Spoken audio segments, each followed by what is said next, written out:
নমস্কাৰ বন্ধু বান্ধৱীসকল, online help আছামৰ নতুন এটা ভিডিঅ'লৈ আপোনালোকক স্বাগতম জনাইছোঁ। তো আজিৰ এই ভিডিঅ'টোত আপোনালোকক জনাব বিচাৰিছোঁ, তো নতুনকৈ যি পোষ্ট অফিচৰ পোষ্ট ওলাইছে,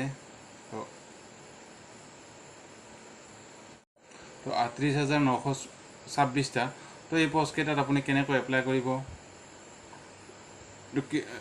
আমাৰ অসমত কিমান পোষ্ট আছে, তো আজিৰ এই ভিডিঅ'টোত সবিশেষ জনাম। তো ভিডিঅ'টো স্কিপ নকৰাকৈ শেষলৈ চাই থাকিব। তো ভিডিঅ'টো আৰম্ভ কৰাৰ আগতে আপোনালোকে এটা সৰু ৰিকুৱেষ্ট, তো আপুনি যদিহে মোৰ চেনেল প্ৰথমবাৰ আহিছে, তো চেনেলটো ছাবস্ক্ৰাইব কৰি বেল আইকনটো প্ৰেছ কৰি ৰাখিবলৈ নাপাহৰিব, যাতে মই দিয়া সকলোবোৰ গুৰুত্বপূৰ্ণ ভিডিঅ' সকলোতকৈ আগতে আপুনি পায়। তো বলক দেৰি নকৰি ভিডিঅ'টো আৰম্ভ কৰোঁ। তো আপোনালোকে ইয়াত দেখিবলৈ পাইছে notification for engagement of Gramin Dak Sevak. তো এইটো দিয়া হৈছে application are invite from the eligible candidates for engagement of 38,926 Gramin Dak Sevak GDS and ABPM Dak Sevak. Application are to be submitted online at. তো ইয়াতে ৱেবছাইটটো দিয়া আছে। তো এইখিনি পোষ্টৰ কাৰণে আপোনালোকে এই ৱেবছাইটটোৰ দ্বাৰা আপোনালোকে অনলাইন কৰিব পাৰিব। তো ইয়াতে 2 নম্বৰত দেখিবলৈ পাইছে এংগেজমেণ্ট চাৰ্ডেল ইজ আণ্ডাৰ। তো ইয়াতে দেখিবলৈ পাইছে application submit start date, application submit end date. তো এপ্লিকেশ্যন কোন তাৰিখৰ পৰা হৈছে, তো শেষ এপ্লিকেশ্যনৰ লাষ্ট ডেট কোন তাৰিখটো ইয়াতে দিয়া আছে। 3 নম্বৰ দেখিবলৈ পাইছে তো দৰমহাৰ সবিশেষ ইয়াতে দেখিবলৈ পাইছে। তো BPMৰ দৰমহা দিয়া আছে 12,000 টকা, ABPM ডাক সেৱকৰ দিয়া আছে 10,000 টকা। তো ইয়াতে অল ইণ্ডিয়াত পোষ্ট দিয়া আছিল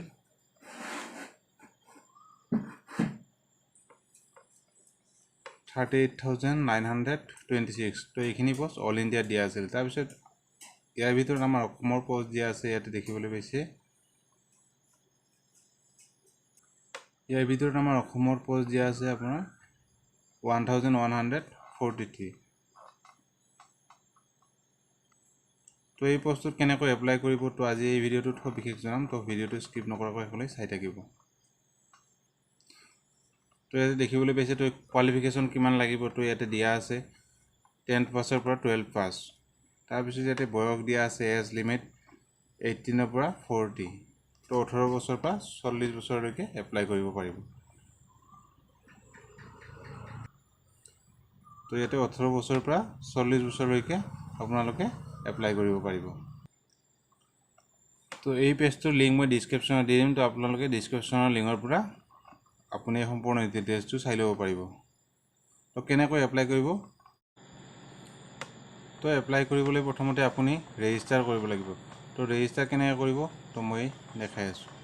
তো এই ৰেজিষ্ট্ৰেশ্যনৰ লিংকটো মই ডিছক্ৰিপশ্যনত দি দিম। তো আপোনালোকে ডিছক্ৰিপশ্যনৰ লিংকৰ পৰা আপুনি আহি ৰেজিষ্টাৰ কৰি অনলাইন কৰিব পাৰিব। তো এই পেজটোত অহাৰ পিছত আপুনি সম্পূৰ্ণ ডিটেইলছখিনি ফিল আপ কৰিব লাগিব। তো ভেলিডেট ইয়ৰ ডিটেইলছ, তো আপোনাৰ ভেলিড ডিটেইলছখিনি ইয়াতে আপুনি ফিল আপ কৰিব। তো ইয়াতে মোবাইল নম্বৰটো টাইপ কৰাৰ পাছত ইয়াতে OTP চেঞ্জ কৰাৰ পাছত আপুনি ইয়াতে আপোনাৰ মোবাইলটোত OTP যাব, OTPটো ইয়াতে ফিল আপ কৰি দিব। তো OTPটো ফিল আপ কৰাৰ পাছত ছাবমিট বাটনত ক্লিক কৰি দিব। তো ক্লিক কৰি দিয়াৰ পিছত ইয়াতে দেখিবলৈ পাইছে মোবাইল নম্বৰ ভেলিডেট ছাকচেছফুলি। তো তাৰপিছত দিয়া আছে ইয়াতে ইমেইল, আপুনি আপোনাৰ ইমেইলটো ফিল আপ কৰিব। তাৰপিছত ইয়াতে ভেলিডেট মেইলত ক্লিক কৰি দিব। তো ক্লিক কৰাৰ লগে লগে আপোনাৰ ইমেইলত এটা OTP যাব, তো আপুনি সেই OTPটো ইয়াতে ফিল আপ কৰি দিব।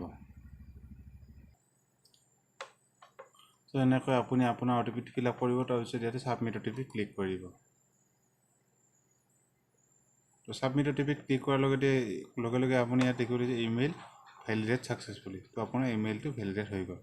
তাৰপিছত ইয়াতে আপুনি তলত যিখিনি আছে সেইখিনি আপুনি আপোনাৰ ফিল আপ কৰি দিব।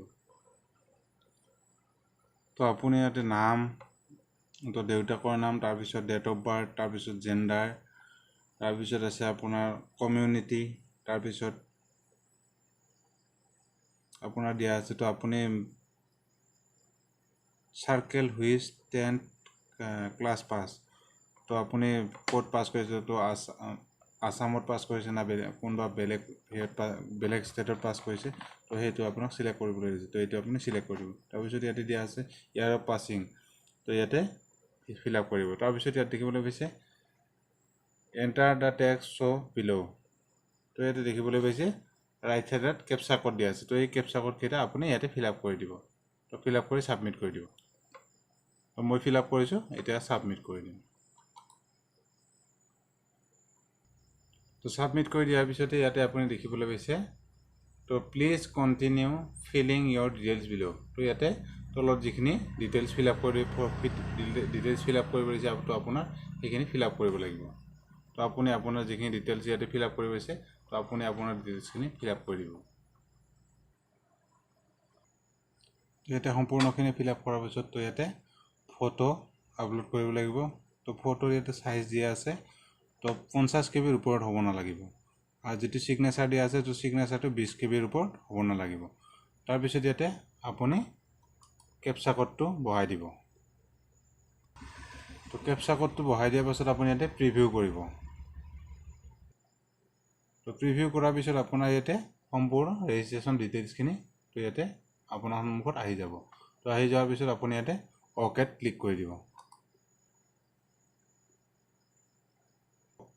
ওকেত ক্লিক কৰি দিয়াৰ পিছতে তাৰপিছত আপুনি ইয়াতে দেখিবলৈ পাইছে তো ইয়াতে লেফট সাইডত আই হেয়াৰ বাই ডিক্লেয়াৰ ডেট তো ইয়াতে আপুনি টিক মাৰ্ক লগাই দিব টিক মাৰ্ক লগাই দিয়াৰ পিছত তো আপুনি ইয়াতে স্ক্ৰল ডাউন কৰি সাবমিট বটনত ক্লিক কৰি দিব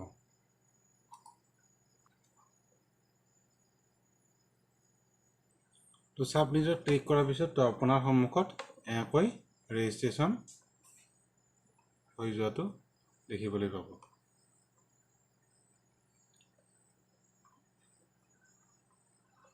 তো আপোনাৰ ৰেজিষ্ট্ৰেচন হৈ গ'ল তো ইয়াতে দেখিবলৈ পাইছে তো ৰেজিষ্ট্ৰেচন নাম্বাৰ ৰেজিষ্ট্ৰেচন নেম তো এইখিনি সম্পূৰ্ণ ডিটেইলছ দেখিবলৈ পাইছে তো এইখন আপুনি প্ৰিণ্ট আউট কৰি ল'ব পাৰে তো ৰেজিষ্ট্ৰেচনটো হোৱাৰ পিছতো তো আপুনি এতিয়া পে'মেণ্ট কৰিব লাগিব তো পে'মেণ্টটো কেনেকৈ কৰিব লাগিব তো আপোনাক মই দেখাই আছোঁ তো এইটো দেখিবলৈ পাইছে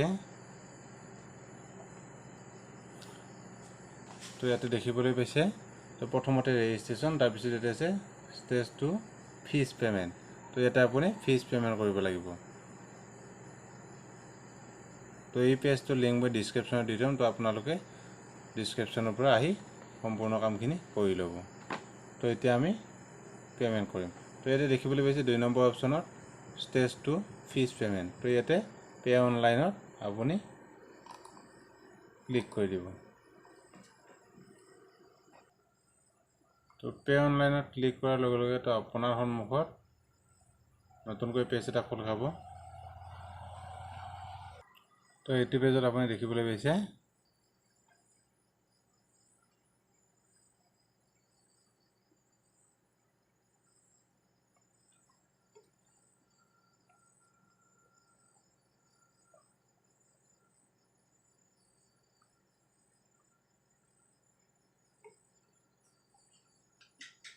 তো ইয়াতে আপুনি আপোনাৰ যেটো ৰেজিষ্ট্ৰেচন নম্বৰ তো সেই ৰেজিষ্ট্ৰেচন নম্বৰটো আপুনি ইয়াতে বহাই দিব তো বহাই দিয়াৰ পিছত স্ক্ৰল ডাউন কৰি অহাৰ পিছত মেক পে'মেণ্টত ক্লিক কৰি দিব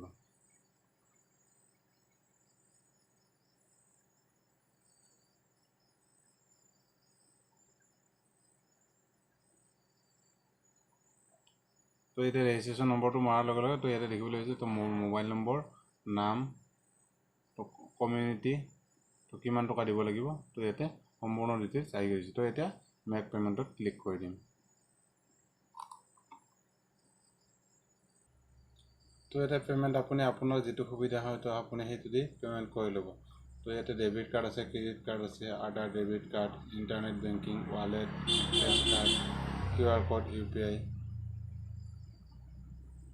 তো মই QR কোড দি কৰিম তো মেক পে'মেণ্টটো দিবা ক্লিক কৰি দিব তো ক্লিক কৰাৰ পিছত তো এনেকৈ আহিব এনেকৈ অহাৰ পিছত তাৰপিছত ইয়াতে প্ৰচেড উইথ পে'মেণ্টটো ইয়াতে ক্লিক কৰি দিব তো ইয়াতে দেখিবলৈ পাইছে তো ইয়াতে কিমান টকা দিব লাগিব তো টোটেল সম্পূৰ্ণখিনি আহি গৈছে তো ইয়াতে প্ৰচেড উইথ পে'মেণ্ট তো ইয়াতে আপুনি ক্লিক কৰি দিব তো ক্লিক কৰি দিয়াৰ পিছত তো এনেকৈ আহিব এনেকৈ অহাৰ পিছত তাৰপিছত ইয়াতে দেখিবলৈ পাইছে তো ইয়াতে ক্লিক হিয়াৰ টু স্কেন তো ইয়াতে যেটো বাৰ কোড আছে তো বাৰ কোডটো আপুনি ইয়াতে ক্লিক কৰি দিব তো ক্লিক কৰাৰ লগে লগে তো ইয়াতে আপোনাৰ যি UPI আছে তো পে'মেণ্ট কৰিব QR কোড দি তো আপুনি ইয়াতে স্কেনিং কৰি তো পে'মেণ্টটো কৰি দিয়াৰ পিছত তো ইয়াতে আপুনি দেখিবলৈ পাইছে তো ইয়াতে মোৰ সম্পূৰ্ণ পে'মেণ্টৰ ৰিচিপ্টখন আহি যাব। তো মই পে'মেণ্টটো কৰি দিছোঁ।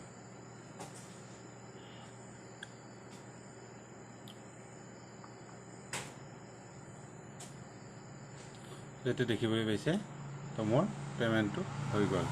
তো ইয়াতে আপুনি এখন প্ৰিণ্ট আউট কৰি ল'ব পাৰে।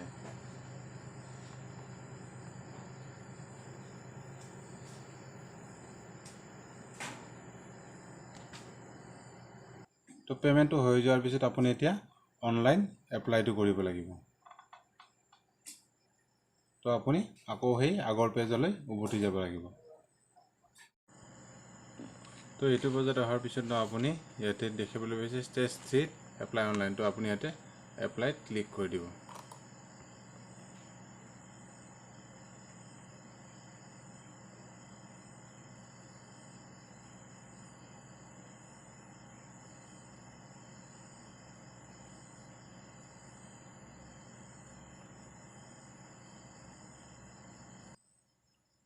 তো এপ্লাই ক্লিক কৰাৰ পাছত আপোনাৰ সন্মুখত এনেকৈ পেজ খোল খাব। তো ইয়াতে দেখিবলৈ পাইছে কেণ্ডিডেট এপ্লিকেশ্যন ফৰ্ম। তো ইয়াতে আপোনাৰ এপ্লিকেশ্যন ফৰ্মখন আহি গ'ল। তো ইয়াতে আপুনি ৰেজিষ্ট্ৰেশ্যন নম্বৰটো টাইপ কৰি দিব। তো মই মোৰ ৰেজিষ্ট্ৰেশ্যন নম্বৰটো টাইপ কৰি দিছোঁ। তাৰপিছত ইয়াতে চিলেক্ট চাৰ্কল। তো এইটো চিলেক্ট চাৰ্কল। তো মই যিহেতু অসমৰ হয় তো ইয়াতে আসাম চিলেক্ট কৰি দিছোঁ। তো ইয়াতে দেখিবলৈ পাইছে তো মই ৰেজিষ্ট্ৰেশ্যন নম্বৰটো ফিল আপ কৰিছোঁ। তাৰপিছত ইয়াতে চাৰ্কল এপ্লাইং ফৰ। তো মই যিহেতু অসমৰ হয় তো মই আসাম চিলেক্ট কৰি দিছোঁ। তাৰপিছত মই ইয়াতে ছাবমিট বুটানত ক্লিক কৰি দিম।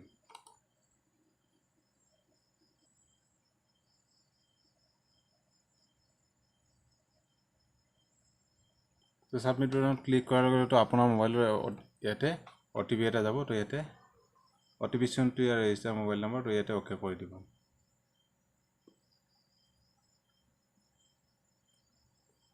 তো অ'কে কৰি দিয়াৰ পিছত তো আপোনাৰ মোবাইলত এটা OTP যাব।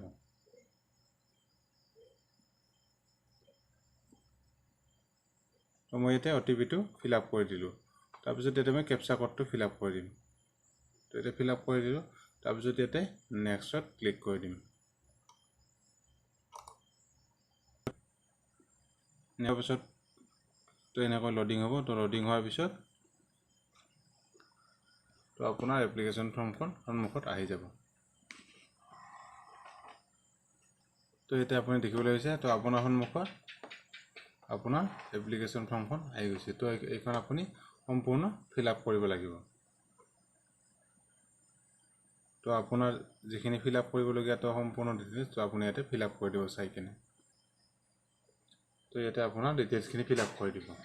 তাৰপিছত ফিল আপ কৰি দিয়াৰ পিছত তো ইয়াতে দেখিবলৈ পাইছে কোৱালিফিকেশ্যন ডিটেইলছ। তো circle in which 10 class pass. তো ক'ৰ পৰা পাছ কৰিছে তো ইয়াতে আপোনাৰ বৰ্ড আপুনি চিলেক্ট কৰি দিব।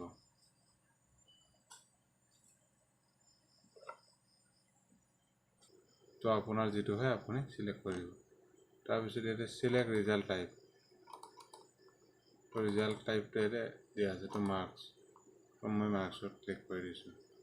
তো এতিয়া আপুনি কিমানখিনি পাইছিলে তো আপুনি সম্পূৰ্ণ মাৰ্ক ইয়াতে ফিল আপ কৰি দিব। তো এতিয়া সম্পূৰ্ণ ফিল আপ কৰাৰ পিছত আপুনি ইয়াতে ছেভ এণ্ড কণ্টিনিউত ক্লিক কৰি দিব।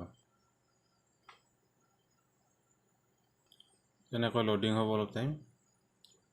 তো লোডিং হোৱাৰ পিছত এনেকৈ আপোনাৰ সন্মুখত পেজটো খোল খাই যাব। তো ইয়াতে দেখিবলৈ পাইছে তো পাৰফৰ্মেঞ্চ।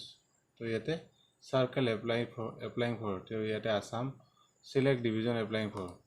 তো আপুনি ক'ত চিলেক্ট কৰিব তো কোনটো ডিষ্ট্ৰিক্টত তো যিমান তো ইয়াতে যেকেইটা ডিষ্ট্ৰিক্ট দিয়া আছে তো এইকেইটা ডিষ্ট্ৰিক্টৰ ভিতৰত পোষ্টবিলাক দিয়া আছে।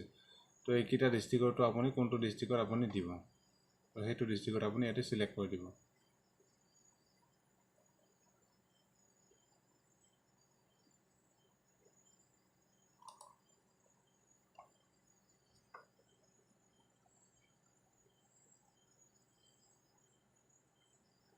তো তো আপুনি কোনটো পোষ্টত এপ্লাই কৰিব তো ইয়াতে পোষ্ট পাৰফৰ্মেঞ্চ তো ইয়াতে আপুনি এণ্টাৰ কৰি দিব তাৰপাছত আপুনি ইয়াতে স্ক্ৰল ডাউন কৰি আহি ডিক্লাৰেশ্যনত আই হিয়াৰ বাই ডিক্লেয়াৰ ডেট তো ইয়াতে টিক মাৰ্ক লগাই সেভ এণ্ড প্ৰিণ্টত ক্লিক কৰি দিব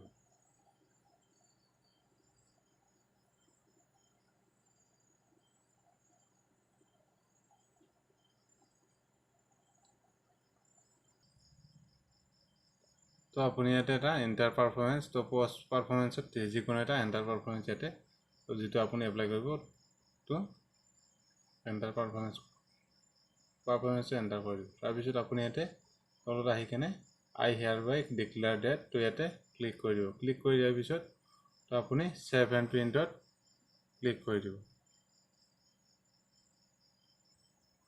তো এতিয়া সেভ এণ্ড প্ৰিণ্টত ক্লিক কৰি দিব সো সেভ এণ্ড প্ৰিণ্টত ক্লিক কৰাৰ পাছতে তো এনেকৈ অকণমান লোডিং হ'ব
তো সাবমিট কৰি দিয়াৰ পিছত আপোনাৰ এপ্লিকেশ্যনখন সম্পূৰ্ণ হৈ গ'ল তো এতিয়া আপুনি আপোনাৰ এপ্লিকেশ্যনখন প্ৰিণ্ট আউট কৰি ল'ব পাৰিব তো আজি ভিডিঅ'টো ইমানেই আছিল তো যদি ভিডিঅ'টো ভাল লাগে লাইক শ্বেয়াৰ কৰি দিব তো আগলৈ নতুন এটা ভিডিঅ'ত আকৌ লগ পাম আজিলৈ বাই বাই